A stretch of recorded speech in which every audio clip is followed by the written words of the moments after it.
Assalamualaikum warahmatullahi wabarakatuh. Waalaikumsalam warahmatullahi wabarakatuh. Bersama dengan saya Tri Sukma Yuwana dari kelas 11 dalam program Pesantren Ramadan di Semanifda TV. Tidak terasa bulan Ramadan pada tahun 1442 Hijriah ini sudah tiba. Agar kita bisa menjalankan kegiatan puasa ini dengan hikmah dan khusyuk, alangkah baiknya kita mengisi waktu dengan menambah wawasan, yaitu mengikuti program Pesantren Ramadan. Karena itu, mari kita simak materinya dari Bapak Labib selaku guru agama Islam di SMA Negeri 4 Sidoarjo mengenai fikih Ramadan. Silahkan Bapak Labib. Terima kasih atas waktunya. Assalamualaikum warahmatullahi wabarakatuh. Waalaikumsalam warahmatullahi wabarakatuh. Bismillahirrahmanirrahim. Alhamdulillahirabbil alamin. Alhamdulillahilladzi yahkumu bil adli wa huwa ahkamul hakimin. Ahmaduhu subhanahu wa ta'ala wa huwal ghafurur rahim. Asyhadu an la ilaha illallah wahdahu la syarikalah wa asyhadu anna Muhammadan abduhu wa rasuluh. An-nabiyul karim wal mustafa risalati rabbil alamin. Allahumma shalli ala sayyidina Muhammad wa ala alihi wa ashabihi wa uladi wa dzurriyyati. Alhamdulillah. Awal kata ini mari kita bersyukur kepada Allah Subhanahu wa taala karena umur kita telah disampaikan kepada bulan Ramadan ini, yang mana kita senantiasa berdoa ketika bulan Rajab dan bulan Sya'ban dengan doa Allahumma barik lana fi Rajab wa Sya'bana wa ballighna Ramadhana. Wahai Allah, berikanlah kami keberkahan pada bulan Rajab, pada bulan Sya'ban, dan sampaikanlah umur kami kepada bulan Ramadan. Dan pada hari ini kita telah memasuki bulan Ramadan dan kita patut bersyukur dengan mengucapkan alhamdulillahirabbil alamin. Oleh karena itu, karena kita sedang berpuasa, mari kita mengetahui bagaimana aturan-aturan tata cara berpuasa. Karena seperti halnya dalam pertandingan sepak bola, itu pasti ada aturan-aturannya. Jika kita tidak paham dengan aturan-aturan tersebut, maka nanti pasti banyak pelanggaran sama di pertandingan sepak bola tersebut. Oleh karena itu kita harus menghindari dengan cara mengetahui aturan-aturan yang mana pada hari ini kita membahas fikih puasa Ramadan supaya kita tidak melanggar tata aturan atau tata cara dalam puasa Ramadan ini, supaya kita sempurna puasanya dan kita mendapatkan baik pahala secara zahir dan juga baik pahala secara batin. Karena banyak orang juga yang ketika berpuasa itu hanya mendapatkan lapar dan dahaganya saja. Kenapa demikian? Karena banyak penyakit-penyakit hati yang muncul yang membuat pahala kita itu hilang. Sehingga puasanya sah tapi tidak dapat pahala karena tidak bisa menjaga mulut kita dengan baik. Hari ini Bapak akan menyajikan materi fikih puasa Ramadan. Kitabnya yaitu memakai kitab Safinatun Najah. Kitab ini karangan dari Syekh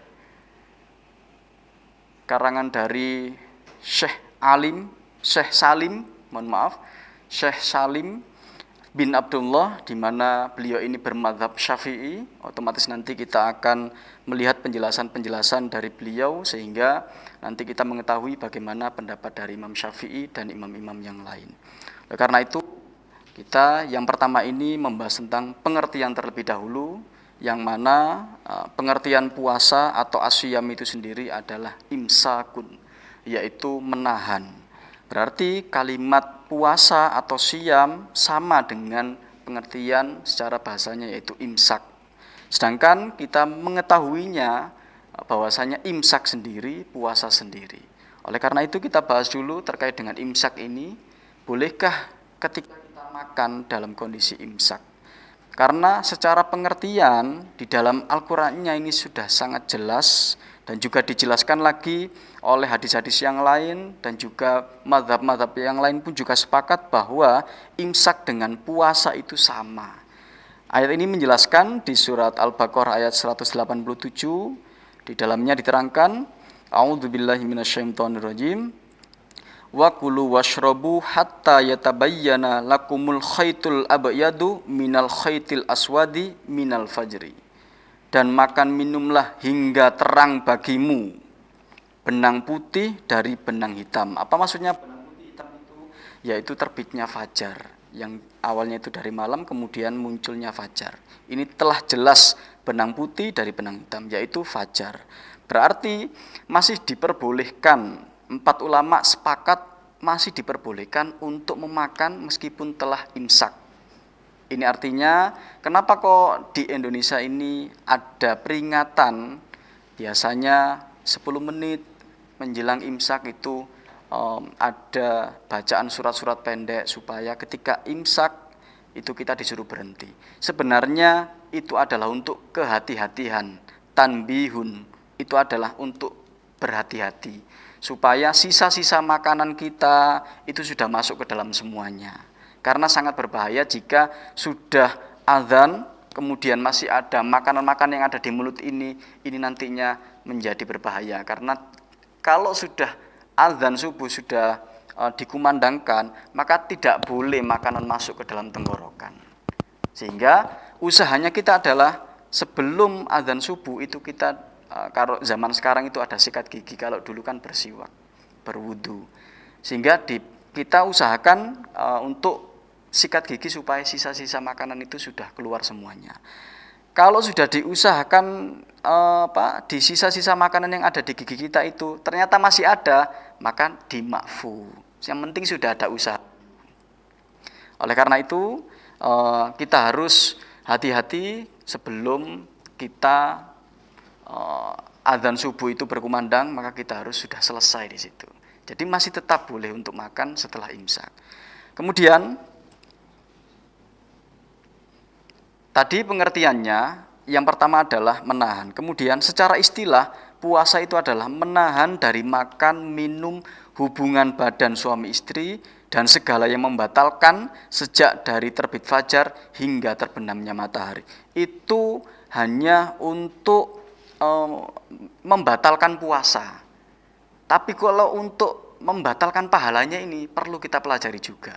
Kalau membatalkan puasa memang tidak boleh ada makanan yang masuk. Ada 5 lubang yang ada di diri kita ini tidak diperbolehkan dimasuki makanan.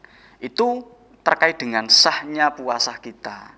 Tapi kalau terkait dengan pahala kita, maka Imam Ghazali di dalam kitab Ihya Ulumuddin itu disebutkan ada 5 hal yang mana kita dilarang untuk melakukan hal ini supaya pahala kita tidak hilang.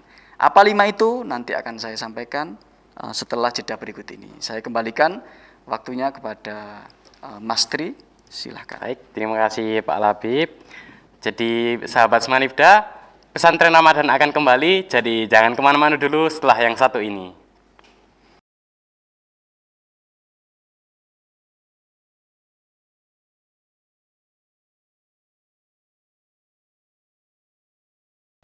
Baik, terima kasih sahabat Semanifda, tetap di pesantren Ramadan. Nah, selanjutnya silakan Bapak Labib untuk melanjutkan materinya. Oke, terima kasih Mas Tri.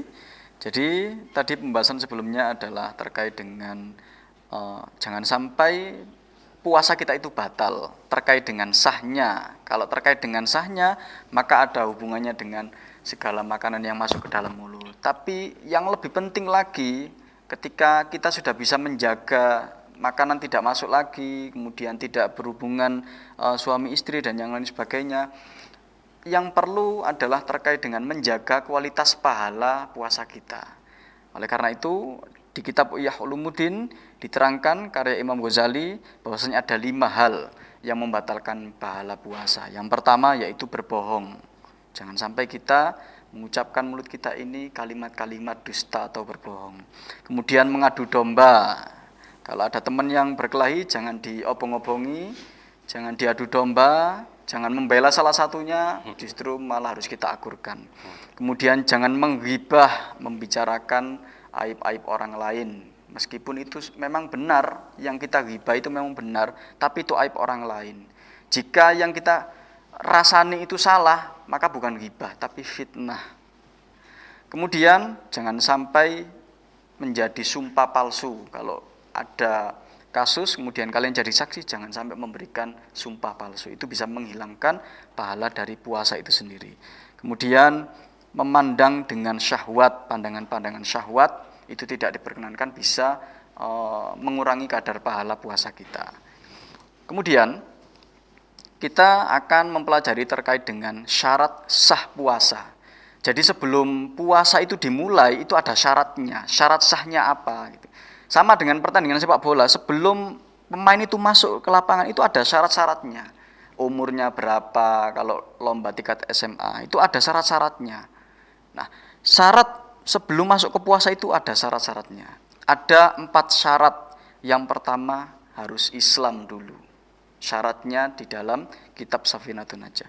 Apa pentingnya Islam ini? Karena kalau orang Islam itu pasti bersyahadat. Kalau bersyahadat berarti nanti sampean sudah dapat tiket untuk meminta kepada Allah, nanti itu balasannya surganya itu mana. Itu kita berhak nanti, karena kita sudah bersyahadat. Apa pentingnya kalimat awal Islam ini? Karena dari semua persyaratan, aturan-aturan, meskipun itu mau sholat, itu harus Islam dulu. Mau zakat, itu harus Islam dulu. Kenapa? Karena nanti di akhirat itu ada orang yang meminta surga kepada Allah, padahal dia bukan beragama Islam. Berarti ini penting. Itu sama saja dengan kalau ada orang masuk ke perkuliahan, dia nggak daftar, kemudian dia juga ikut materi kuliahnya, tiba-tiba dia di akhir kuliahnya itu minta ijazah, kan dia nggak daftar. Islamnya itu, syahadatnya itu adalah tempat pendaftarannya. Kalau kepingin dapat ijazah, ya harus Islam dulu. Kalau kepingin dapat pahala-pahala atau pembalasan-pembalasan di surga, ya harus Islam dulu. Kenapa? Karena memang agama yang diridhoi di sisi Allah adalah Islam. Innad dina indallahil Islam, bukan yang lainnya. Oke. Kemudian yang kedua adalah berakal sehat. Berakal sehat ini nanti akan ada 3 macam. Gila, kemudian pingsan, dan tidur. Tidur itu juga hilang akal kita, meskipun nanti mimpi. Kalau nggak mimpi justru malah kayaknya cepat waktunya tidurnya jam 1, tiba-tiba bangun jam 3, itu kan hilang juga. Maka berakal sehat ini kalau gila maka batal puasanya, meskipun gilanya hanya sebentar, ya batal puasanya. Tapi kalau pingsan dengan tidur ini berbeda. Kalau pingsan, dia ini pingsannya itu sempat sahur dulu, sadar sahurnya, kemudian dia pingsan sebentar, hanya 5 menit atau 10 menit, tapi dia sudah merasakan menahan puasa, jadi sudah adzan subuh, kemudian dia aktivitas entah nyapu atau apa, tapi mungkin fisiknya habis kelelahan, mungkin malamnya itu ada kegiatan, kemudian dia semaput 1 jam, kemudian bangun lagi, masih diperkenankan untuk puasa, pingsan itu ya. Tapi kalau pingsannya sebelum sebelum subuh, dia juga lupa niatnya, sampai maghrib lewat, maka dia wajib mengqadha puasanya. Jadi kalau dia ini puasanya pingsannya itu siang hari dia terbangun, maka masih tetap melanjutkan puasanya. Beda kalau full 1 hari penuh dia pingsan terus, maka dia wajib mengqadha puasanya di bulan yang lainnya. Kemudian tidur juga seperti itu, tidur tidak masalah. Sama-sama hilang akal, cuman kadarnya berbeda dengan gila tadi atau dengan pingsan. Selanjutnya adalah yang ketiga, wanaqqa'u min nahwi haid, yaitu suci semisal dari haid. Itu yang ketiga. Maka ketika ada seorang perempuan ketika berpuasa di tengah hari kemudian haid, maka dia wajib mengqadha puasanya, punya hutang nanti ya di sahur ketika selesai bulan Ramadan. Jangan sampai ketemu dengan bulan Ramadan berikutnya ketika nyaur itu tadi. Kemudian yang keempat adalah mengetahui waktu puasa sebelumnya bagi orang yang berpuasa. Jadi kita harus tahu dulu, zaman sekarang ini sangat-sangat enak, banyak media sosial, kita tahu kurang berapa hari, kurang 1 minggu, dan seterusnya. Itu sangat-sangat memudahkan kita untuk masuk ke syarat puasanya itu sendiri. Baik, itu keterangan untuk segmen ini. Nanti kita akan lanjutkan lagi. Saya kembalikan lagi ke Mas Tri. Ya, terima kasih Pak Labib. Oke pemirsa, kita rehat sejenak. Program pesantren Ramadan ini akan kembali, jadi jangan kemana-mana dulu setelah yang satu ini.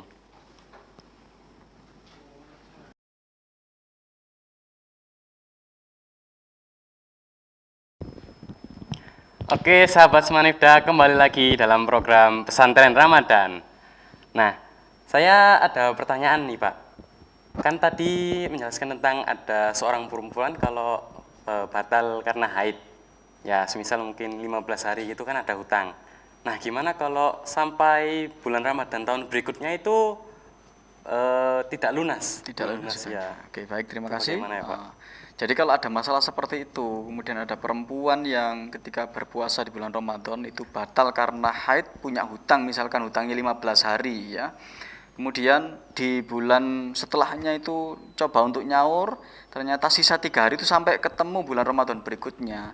Maka karena sudah maksimal ya, sudah tidak bisa nyaur lagi ketemu bulan berikutnya, kan batasnya kan sampai bulan berikutnya. Maka dia terkena membayar fidyah. Puasanya juga harus disaur 3 itu, dan 3 hari ini harus membayar fidyah. Bayarnya dengan cara memberikan makanan kepada fakir miskin per 1 harinya. Makanannya sampean apa, itu yang dikasih. Jangan sampai sampean memberikan makanan, maksudnya sampean mau makan makanan yang enak, tapi yang sampean berikan itu makanan yang tidak enak, dipilih-pilih gitu kan, nggak boleh seperti itu. Yang sampean makan apa, itu yang dikasih kan. Oke, kita akan lanjut ke materi yang terakhir, yaitu syarat wajib puasa. Sebenarnya banyak sekali materinya, nanti kita akan ketemu dengan pertemuan berikutnya di sesi yang kedua. Syarat wajib puasa sekarang. Apa maksudnya syarat wajib puasa itu? Sebelum masuk puasa itu, siapa saja sih orang-orang yang terkena kewajiban dalam berpuasa? Kalau tadi kan syarat sahnya, sekarang siapa saja orang-orang yang terkena dalam berpuasa Ramadan itu? Yang pertama tentunya adalah Islam. Kemudian yang kedua adalah wataklifun, mukallaf. Mukallaf itu adalah orang-orang yang terkena beban dalam menjalankan syariat Islam. Dimulai dari usia balik. Ya. Balik ketentuannya kita sudah mengetahui, kalau laki-laki nantinya akan mimpi basah, kemudian kalau yang perempuan nantinya akan keluar darah haid. Seperti itu. Jadi itu adalah ukuran mukallafnya. Kalau kita sudah mengalami seperti itu, maka sampean sudah menjadi mukallaf. Kewajiban-kewajiban yang sebelumnya belum berhukum wajib, kalau sebelum sebelum mimpi basah atau sebelum terkena haid itu masih belum wajib, sampean sholatnya belum wajib, puasanya belum wajib. Tapi kalau sudah keluar mimpi basah dan juga haid, maka sampean sudah terkena kewajiban itu, semuanya itu. Kemudian yang ketiga adalah kuat fisiknya. Kuat fisik dalam hal arti fisiknya ini kuat untuk berpuasa. Karena ada orang yang tidak kuat fisiknya. Kita belum membicarakan tentang kesehatan, tapi fisik. Ada orang yang fisiknya itu kuat, tapi dia nggak sehat juga ada. Fisiknya kuat, tapi dia punya penyakit dalam. Tapi fisiknya kuat. Ada kan seperti itu, tidak harus. Jadi ada orang yang sehat tapi fisiknya nggak kuat. Siapa? Orang-orang tua, umur 70 tahun, 80 tahun, itu kan secara kesehatan dia sehat tapi fisiknya nggak kuat. Itu. Makanya di sini dibedakan kuat sendiri, kemudian sehat sendiri. Jika ada orang tua, kalau sudah tua yang lemah fisiknya, itu nanti orang tuanya tidak diperkenankan untuk puasa karena nggak bakalan kuat. Karena ibadah puasa itu menyangkut dengan fisiknya. Sehingga bagaimana jalan keluarnya untuk orang tua, karena tetap Islam dan tetap mukallaf, maka dia membayar fidyah sebanyak 30 hari itu, karena dia tidak puasa selama itu, sehingga 30 hari membayar fidyah kepada orang fakir miskin. Satu orang diberikan 30 makanan, yang penting jangan setiap hari, jangan satu hari langsung 30 ya. Tentunya setiap hari 30. Atau 30 orang juga tidak masalah, terserah. Kemudian sehat. Sehat di sini ada ringan, sedang, dan berat. Yang ringan itu tetap kita dianjurkan wajib berpuasa. Mungkin kena sakit panu mungkin ya, itu tetap wajib ya, jangan aku nek panu aku gak puasa gitu. Atau boroen kita tetap puasa. Biasa kalau bisulen ya tetap kita puasa, itu terkategori sakit yang ringan. Kategori sakit sedang berhukum makruh ketika berpuasa. Sedang itu dalam hal apa? Misalkan di rumah sakit, dia kan sakit. Kemudian sebenarnya dia merasa aku mampu loh untuk berpuasa. Kan opname kan ya. Opname kemudian dia menyatakan dia yang punya diri, dia yang punya badan, dia menyatakan saya ini siap sebenarnya puasa, tapi sebenarnya makruh buat dia. Kenapa makruh? Karena dia ini sedang dalam perawatan. otomatis orang-orang yang terkena opname itu dia ini kalau dia tetap memaksakan puasa terus, jangka panjangnya itu nanti akan berefek kepada kesehatannya. Itu makruh hukumnya. Baru kemudian yang sakitnya ini sakit berat, kalau puasa langsung, jadi dia memaksakan diri. Sakitnya itu tiba-tiba gara-gara puasa langsung drop. Dia paham kalau dia puasa itu nanti pasti akan drop, karena mungkin dia dulunya itu punya pengalaman dipaksakan puasa itu langsung drop. Tiba-tiba efeknya nanti akan meninggal dan yang sebagainya. Itu justru malah haram untuk berpuasa. Justru malah di hadis yang lain Nabi Muhammad menerangkan kalau ada orang yang mempertahankan puasanya kemudian dia meninggal, maka dia berdosa karena mempertahankan itu. Karena yang lebih bagus adalah menyelamatkan kesehatan itu daripada kita sudah tahu ketentuannya kalau puasa itu mengakibatkan kematian, itu malah haram hukumnya. Hukumnya itu sudah haram. Jika memaksakan kehendak, padahal puasa ini ada rukhsah, keringanan. Yang kelima kan bepergian, ada rukhsah bagi orang yang bepergian. Sehingga kalau bepergian, sampean yang kenal diri sampean sendiri, jasadnya sampean kenal sendiri. Kalau sedang berpergian, maka sampean ini coba dites saja, jangan langsung dibatalkan. Dites dan itu minimal 80 kilo ukurannya.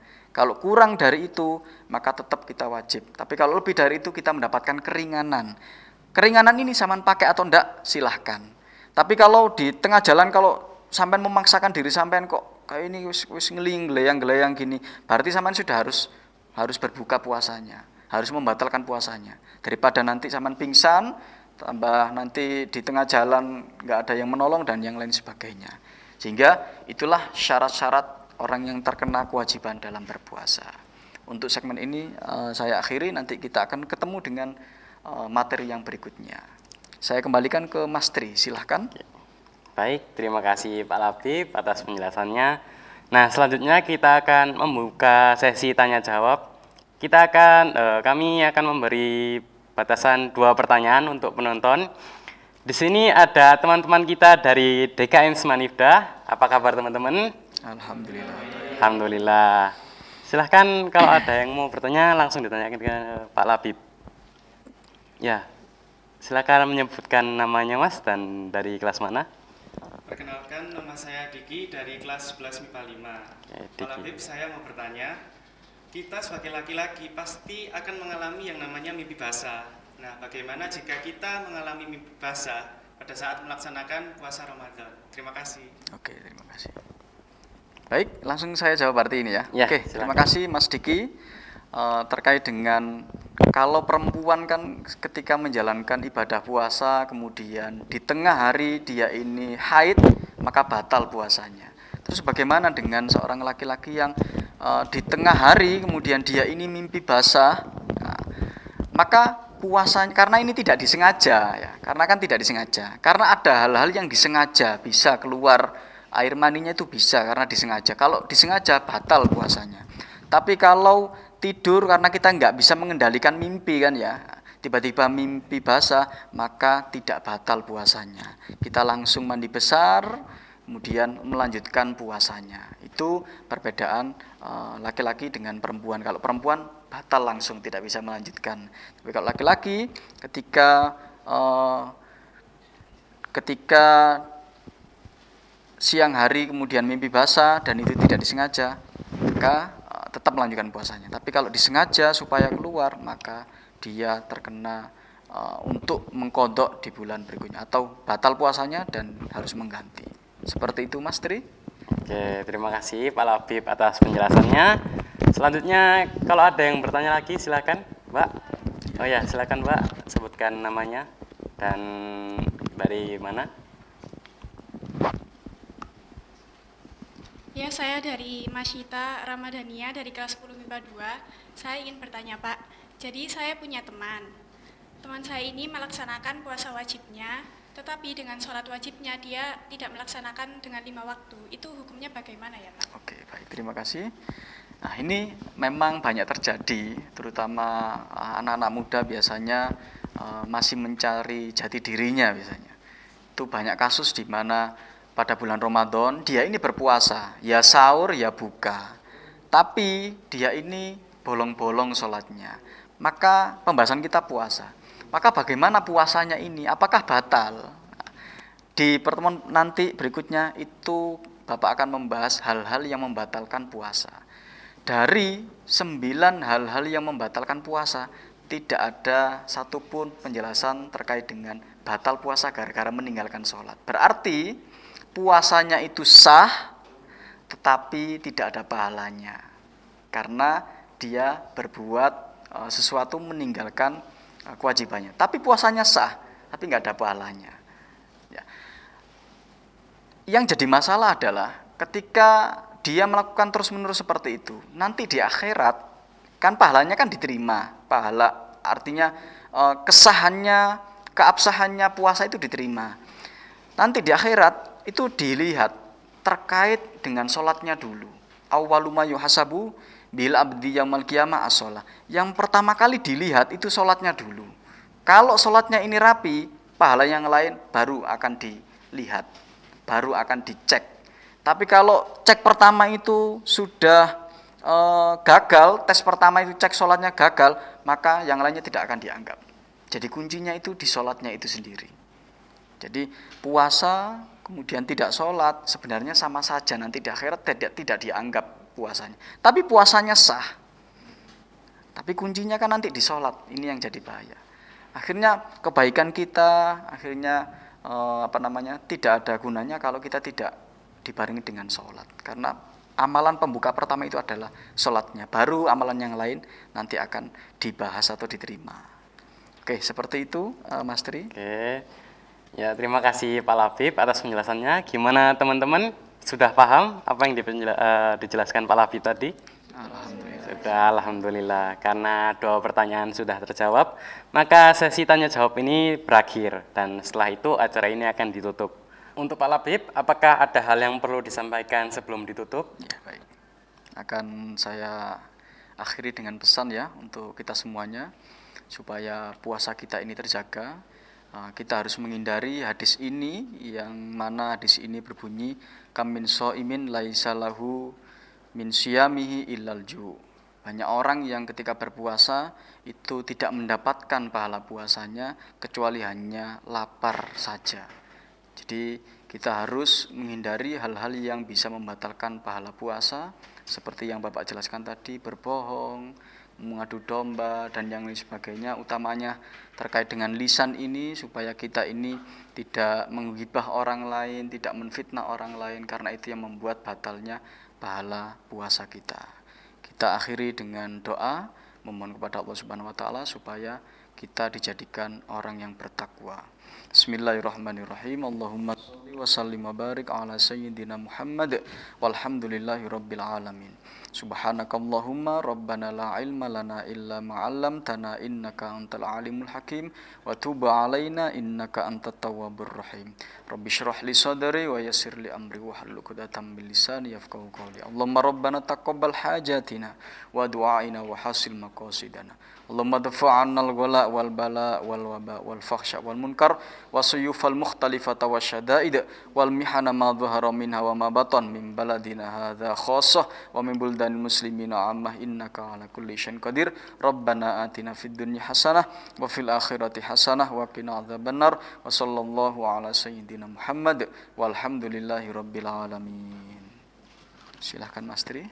Oke, terima kasih Pak Labib. Kalau begitu saya tutup. Baik sahabat Semanifda, semoga ilmu yang kita dapat hari ini menjadi ilmu yang bermanfaat. Amin. Amin. Sekali lagi saya ucapkan terima kasih untuk Bapak Labib yang telah berkenan membagikan ilmunya pada acara pesantren Ramadan ini. Kurang lebihnya saya selaku pembawa acara mewakili seluruh pihak yang terlibat, saya haturkan mohon maaf. Terima kasih sahabat Semanifda telah menonton ini. Wassalamualaikum warahmatullahi wabarakatuh. Waalaikumsalam warahmatullahi wabarakatuh.